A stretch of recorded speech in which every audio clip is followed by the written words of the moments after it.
네, 오늘 말씀은 마태복음 17장 1절에서 13절 말씀입니다. 마태복음 17장 1절에서 13절 말씀입니다. 네, 다 찾으신 줄로 믿고 한 절씩 교독하시겠습니다.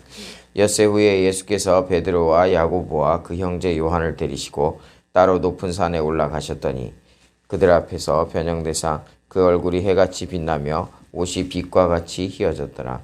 그때에 모세와 엘리야가 예수와 더불어 말하는 것이 그들에게 보이거늘 베드로가 예수께 여쭈어 이르되 주여 우리가 여기 있는 것이 좋사오니 만일 주께서 원하시면 내가 여기서 초막셋을 짓되 하나는 주님을 위하여 하나는 모세를 위하여 하나는 엘리야를 위하여 하리이다. 말할 때에 호련히 빛난 구름이 그들을 덮으며 구름 속에서 소리가 나서 이르시되 이는 내 사랑하는 아들이요 내 기뻐하는 자니 너희는 그의 말을 들으라 하시는지라. 제자들이 듣고 엎드려 심히 두려워하니 예수께서 나와 그들에게 손을 대시며 이르시되 일어나라 두려워하지 말라 하시니 제자들이 눈을 들고 보매 오직 예수 외에는 아무도 보이지 아니하더라. 그들이 산에서 내려올 때에 예수께서 명하여 이르시되 인자가 죽은 자 가운데서 살아나기 전에는 본 것을 아무에게도 이르지 말라 하시니 제자들이 물어 이르되 이러면 어찌하여 서기관들이 엘리야가 먼저 와야 하리라 하나이까. 예수께서 대답하여 이르시되 엘리야가 과연 먼저 와서 이 모든 일을 회복하리라. 내가 너희에게 말하노니 엘리야가 이미 왔으되 사람들이 알지 못하고 임의로 대우하였도다. 인자도 이와 같이 그들에게 고난을 받으리라 하시니 그제서야 제자들이 예수께서 말씀하신 것이 세례 요한인 줄을 깨달으니라. 아멘. 네, 오늘도 하나님의 말씀과 함께 하시는 하루 되시길 바랍니다. 이 어제 본문에서 예수님께서는 이 어제 본문에서 자신의 정체성을 제자들에게 말씀을 하시고 또 예수님께서 가셔야 하는 길, 십자가의 길에 대해서 말씀을 하십니다. 그리고 오늘은 예수님께서 이 자신의 정체성을 말씀하신 거에 뒤이어서 신성을 가지신 진짜 모습을 보여주시는 그런 장면이 나와 있죠. 오늘 본문 1에서 3절을 보니까 엿새 후에 예수께서 베드로와 야고보와 그 형제 요한을 데리시고 따로 높은 산에 올라가셨더니 그들 앞에서 변형되사 그 얼굴이 해같이 빛나며 옷이 빛과 같이 휘어졌더라. 그때 모세와 엘리야가 예수와 더불어 말하는 것이 그들에게 보이거늘. 네, 예수님께서 변형되었다라고 말씀을 하고 있습니다. 여기서 변형되었다라는 것은 완전히 새로운 존재, 전혀 다른 그런 모습으로 바뀌었다라는 그러한 의미를 담고 있는데 예수님께서 완전히 그러한 새로운 다른 그런 모습으로 제자들에게 그런 신성을 갖고 계신 그런 모습을 보여주신 것이죠. 그동안에 이 제자들은 특히 베드로가 예수님에 대해서 살아계신 하나님의 아들이시다라고 고백을 했지만 실제로 이런 신적인 그런 모습을 보이신 것은 이 제자들이 본 것은 처음이라는 것이죠. 그런데 거기에 이 구약시대 최고로 꼽히는 민족의 지도자인 모세와 또 최고의 선지자인 엘리야가 그 자리에 나타나서 자신의 스승인 예수님과 대화하는 모습을 보고 있다는 것이죠. 이러한 모습을 본 제자들은, 이 세 명의 제자들은 너무나 놀랐습니다. 예수님의 영광스러운 모습에 압도되어 버린 것이죠. 영적인 이런 실체들이나 현상들을 경험하면 인간으로서 보통 압도되는 것이 거의 대부분의 경우입니다. 실제로 많은 사람들도 이러한 신비현상이나 영적 체험에 빠져서 그것만 쫓는 사람들도 그 황홀함과 영적 압도감을 잊을 수 없기 때문에 그렇게 쫓아다니기도 하는데 이 베드로가 그것 때문인지 정신을 못 차리고 이상한 말을 하죠. 오늘 본문 4절 말씀입니다. 베드로가 예수께 여쭈어 이르되 주여 우리가 여기에 있는 것이 좋사오니 만일 주께서 원하시면 내가 여기서 초막셋을 짓되 하나는 주님을 위하여 하나는 모세를 위하여 하나는 엘리야를 위하여 하리이다. 베드로가 영적인 압도감에 정신을 못 차리고 황홀감 속에서 이상한 말을 하고 있습니다. 예수님, 모세, 엘리야를 위해서 이곳에 초막셋을 짓고 모시고 싶다라고 말을 하죠. 그 예수님의 신적 모습을 보고 예수님의 그러한 신적인 권위에 이 장소가 마치 천국처럼 느껴져서 자기도 모르게 그런 말을 한 것이죠. 이게 무섭고 두려워서라기보다도 너무 좋은 나머지 정신을 차릴 수가 없었다라는 것입니다. 아직 성령님께서 임하지 않은 시기고 베드로도 변화되기 전이기 때문에 세상적인 것들을 베드로도 추구하던 그런 시기였습니다. 그럼에도 불구하고 이 모든 것들이 완전히 다 잊어버릴 정도로 너무나 좋았다라는 것이죠. 그러니까 여기 있는 것이 좋사오니 진정한 예수님의 모습을 본 것이 그러한 예수님과 함께하는 것이 너무나 좋았던 것입니다. 너무 좋은 나머지 정신을 차릴 수가 없었던 것이죠. 누가복음 9장 33절에서도 베드로 자신도 무슨 말을 하고 있는지 모르고 있었다라고 말씀하고 있습니다. 그처럼 주님과의 이러한 친밀한 동행이 세상의 모든 가치를 잊어버릴 정도로 좋았다라는 것이죠.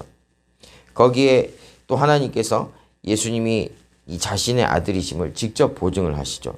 오늘 본문 5에서 8절 말씀을 보니까 말할 때에 호련히 빛난 구름이 그들을 덮으며 구름 속에서 소리가 나서 이르시되 이는 내 사랑하는 아들이요 내 기뻐하는 자니 너희는 그의 말을 들으라 하시는지라. 제자들이 듣고 엎드려 심히 두려워하니 예수께서 나와 그들에게 손을 대시며 이르시되 일어나 두려워하지 말라 하시니 제자들이 눈을 들고 보매 오직 예수 외에는 아무것도 보이지 아니하더라. 하나님께서 말씀을 하시자 그 영적인 권위에 완전히 압도당해서 엎드려져 버립니다. 정말 예수님께서 하나님의 아들이시라는 것이 예수님께서 또 하나님이 예수님을 직접 보내신 이 메시아라는 것이 확실하게 제자들에게 나타나는 그런 순간이다라는 것이죠. 베드로가 너무 좋아서 예수님께 이곳에 계속 예수님과 이곳에서 머무르고 싶다고 말씀드리는 것이 조금은 이해가 되기도 합니다. 그런데 예수님은 그냥 제자들에게 지금 본 것을 함구하라 라고만 말씀하시고 조용히 산을 내려오십니다. 오늘 이 본문을 묵상하면서 깨닫게 되는 것들 중에 두 가지만 살펴보고자 합니다. 또 많은 은혜가 있으시길 바랍니다. 첫 번째는 예수님만이 우리 믿는 자들에게 가장 큰 기쁨이자 가장 큰 만족이 된다라는 것입니다. 오늘 본문 4절에서 베드로가 무엇이라고 말씀합니까? 여기가 좋사오니라고 고백을 하고 있습니다. 베드로는 아직 성령을 체험하여 변화되지 않았죠. 그저 예수님이 좋고 게다가 그 좋아하는 예수님 따라다니면 나중에 예수님의 나라가 임하였을 때 좋은 자리도 하나 얻을 수 있을지 모른다고 생각했을 것입니다. 베드로는 그런 진정한 예수님의 모습을 보면서 함께 있었던 것이 얼마나 좋았던지 정신을 못 차리고 자기가 무슨 말을 하는지도 모르고 말을 합니다. 초막을 짓고 이곳에서 예수님을 모시고 함께 있고 싶다고 말하죠. 예수님과 모세와 엘리야의 초막을 짓겠다고 하면서 자신은 어떻게 그곳에서 지낼지 전혀 생각도 말도 없이 그냥 막 얘기하고 있다라는 것입니다. 정말 아무것도 없는 상황에서 예수님 한 분만으로 모든 것을 뛰어넘는 그런 만족, 세상의 모든 가치들을 다 잊어버릴 정도로 예수님이 너무 좋다라는 것을 온몸으로 또한 체험하고 있다라는 것이죠. 훗날 예수님 앞에서 다른 제자들이 다 배신해도 나는 그렇게 하지 않겠다라고 호언장담한 것은 어쩌면 이날의 경험 때문인지도 모르겠습니다. 사도 바울 또한 빌립보서 3장 8절에서 이렇게 고백을 했습니다. 또한 모든 것을 해로 여김은 내 주 그리스도 예수를 아는 지식이 가장 고상하기 때문이라. 내가 그를 위하여 모든 것을 잃어버리고 배설물로 여김은 그리스도를 얻고. 다른 것도 아니고 예수 그리스도를 아는 지식이 가장 고상하다라고 고백하고 있습니다. 지금 오늘 본문의 베드로도 마찬가지죠. 예수님의 모습을 보고 예수님을 더 깊이 알고 더 제대로 알게 되었던 그런 상태의 베드로가 지금 이런 모습을 보이고 있다는 것입니다. 우리도 마찬가지죠. 우리의 삶 가운데서 우리가 예수님을 정말 제대로 만나면 예수님을 더 깊이 알고 더욱더 예수님과 이 관계가 깊어지면 우리의 눈을 가리는 것들이 더 이상 존재하지 않게 된다는 것이죠. 우리가 어떠한 상황이라도 반드시 예수님을 바라보아야 한다라는 것이 그러한 이유가 여기에 있다라는 것입니다. 우리의 눈을 가리는 것들, 우리의 상황과 환경들, 우리가 정말 어려움을 겪는 이런 모든 것들이 예수님과 가까이 하면 가까이 할수록 이 모든 것들이 다 그 시야에서 벗어나서 오직 예수님만 향하게 된다는 것입니다.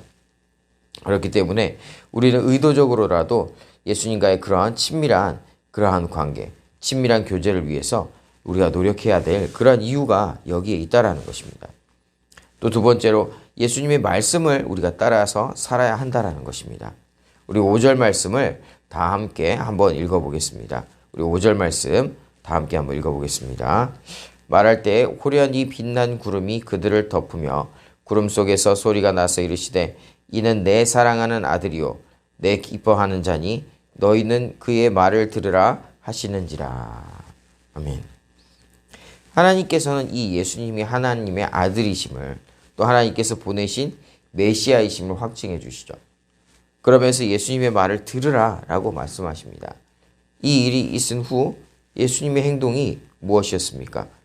그 9절 보니까 그들이 산에서 내려올 때 예수께서 명하여 이르시되 인자가 죽은 자 가운데서 살아나기 전에는 본 것을 아무에게도 이르지 말라 하시니. 예수님께서는 이곳이 좋다고 말하는 베드로의 말을 뒤로 하고 제자들을 데리고 산 아래로 내려옵니다. 베드로는 그리고 함께 있었던 이 세 명의 이 제자들은 정말 이것을 보고 너무 자랑하고 싶었을지도 모릅니다. 이렇게 대단한 분을 우리가 모시고 있다. 이렇게 대단한 분과 함께 있다라고 말하고 막 자랑하고 싶었을지도 모릅니다. 베드로는 이 세상의 모든 것들을 다 잊어버릴 정도로 좋았다라고 하는데 왜 예수님께서는 그냥 제자들과 내려오셨을까? 그것은 아직 예수님께서 해야 할 일이 있으시기 때문이죠. 또 예수님이 해야 하실 일은 그곳에 있는 것이 아니었기 때문입니다. 12절에도 말씀하시죠. 인자와 이와 같이 그들에게 고난을 받으리라. 아직 예수님께서 가셔야 할 길이 마치지 않았기 때문입니다.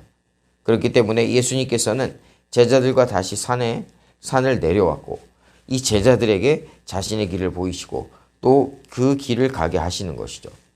베드로가 아무리 예수님의 신적 모습을 경험하고 그러한 신비 체험들을 하고 그곳에서 황홀경을 느꼈지만 그곳은 그들이 머물 곳이 아니었다라는 것입니다.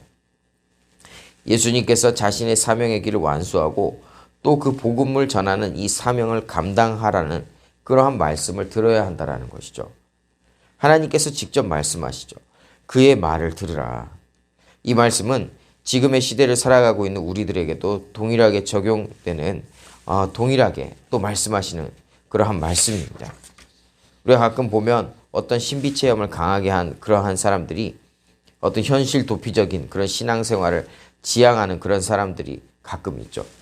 세상은 죄악으로 가득하기 때문에 어떤 특별한 장소, 오늘 베드로가 예수님과 함께 갔던 변화산 같은 나와 하나님만 독대할 수 있는 어떤 그런 특별한 장소에서 거룩하게 살 수 있다. 그런 곳에서만 거룩하게 살 수 있다라고 착각하는 그런 사람들, 그렇게 믿는 사람들이 있습니다. 그러면서 일상의 모든 삶은 부정한 채 어떤 신비한 것, 영적인 것만, 그런 영적 카타르시스만 쫓는 것은 예수님의 길이 아니다라는 것이죠. 예수님은 이곳에 머물자라는 요청에 두 말도 하지 않고 제자들을 이끌고 바로 내려오십니다. 이것은 오늘 우리에게 시사하는 바가 크죠. 우리가 세상과 구별된 삶, 거룩한 삶을 살아야 하는 것은 맞지만 그렇다고 세상을 등지고 세상과 격리되어서 우리만 여기가 좋사오니 하는 그런 모습은 우리가 취해야 될 그런 모습이 아니다라는 것입니다. 우리의 삶 속에서, 일상 속에서, 세상 속에서 말씀을 가지고 승리하고 복음을 전하는 그런 모습이 예수님께서 우리에게 명하신 그 말씀을 듣는 그런 모습이다라는 것이죠. 우리가 예수님께서 이 산을 내려오셔서 십자가의 고난을 당하심으로 하나님의 나라를 이 땅에 임하게 하신 것처럼 우리 성도들은 주님의 명령을 따라서 하나님의 나라를 위해서 헌신해야 하는 것입니다.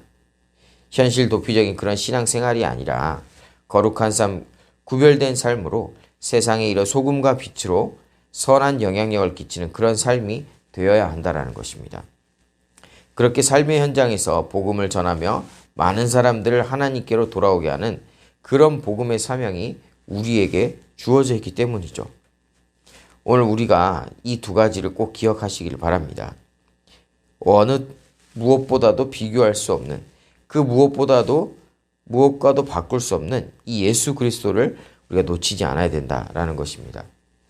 예수님을 알면 알수록 예수님이 가장 소중한 존재라는 것을 깨달을 수 있다는 것을 알고 날마다 더욱 예수님을 알기에 힘써야 한다는 것입니다.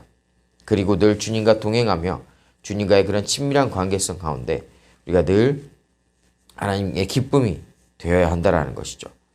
또한 우리가 또 기억해야 될 한 가지는 우리가 아무리 예수님이 좋고 반대로 이 세상이 악하다 하더라도 우리는 우리의 삶을 통하여서 예수님께서 맡기신 사명, 예수님의 명령을 준행해야 한다는 것입니다.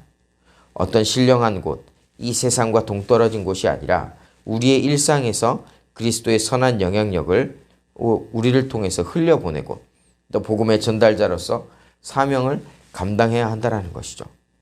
아무쪼록 오늘 말씀을 통해서 예수님이 얼마나 귀한 분이신지를 우리가 늘 일상 가운데 마음 깊이 깨닫고 경험하고 또 예수님의 말씀에 순종함으로 또 우리에게 맡기신 사명을 성실하게 감당함으로 하나님의 기쁨 되시는 저와 우리 서울로 성도님들 다 되시기를 간절히 축원합니다.